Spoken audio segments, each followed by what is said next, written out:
Hey, my reactor. So we continue in chapter 18, Pia Orphans.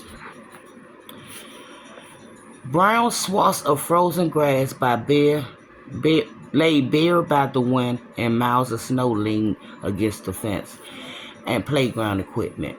One massive drift stretching through the back fence like a giant sand dune, nearly reaching the top of the high spears.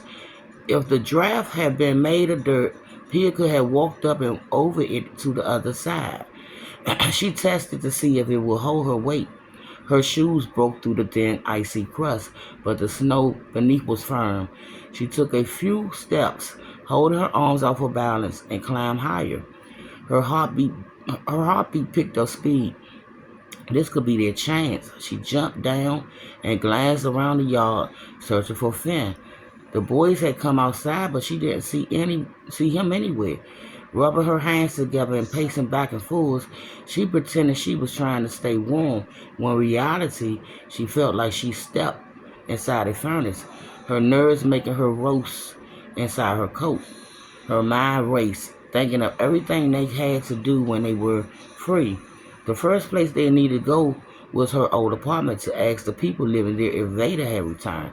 If he hadn't, they would knock on the neighbor's door to see if they knew anything about the twins.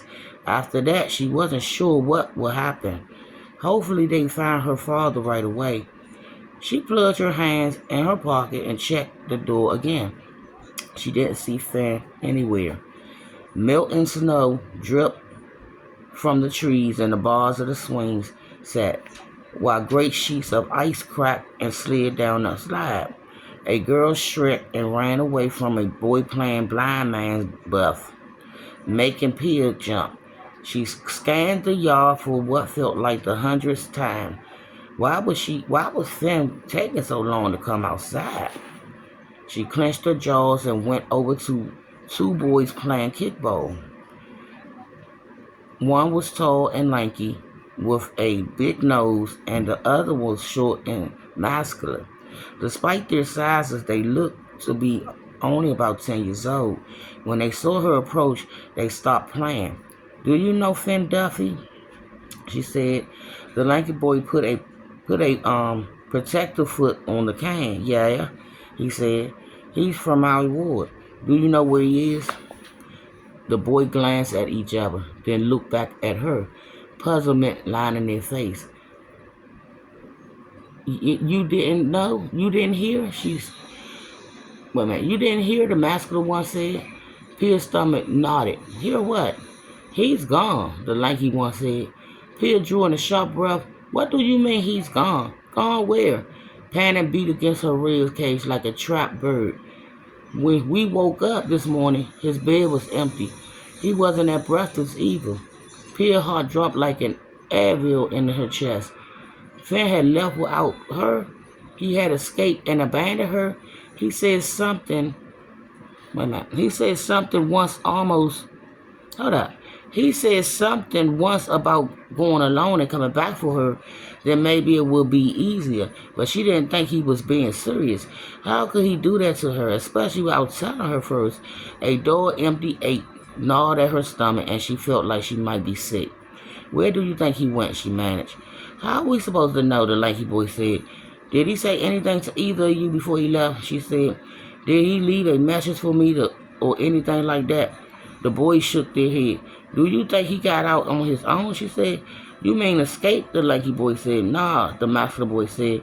"If he escaped, we all be locked in our wards right now, and the nuns will be running around like chickens with their heads off." "I say he got adopted," like the lanky boy said. "Either that or he got sent to the home for industrial boys. That's what happens when you're his age." "Where is that?" "How the heck we know?"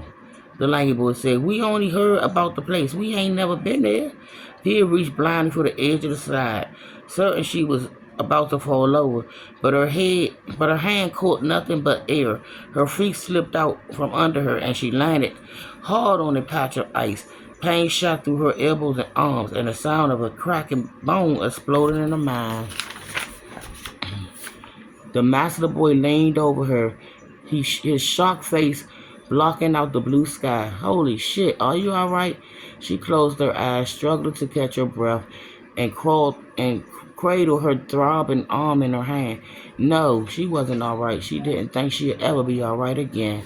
And I'll be back soon with Orphan.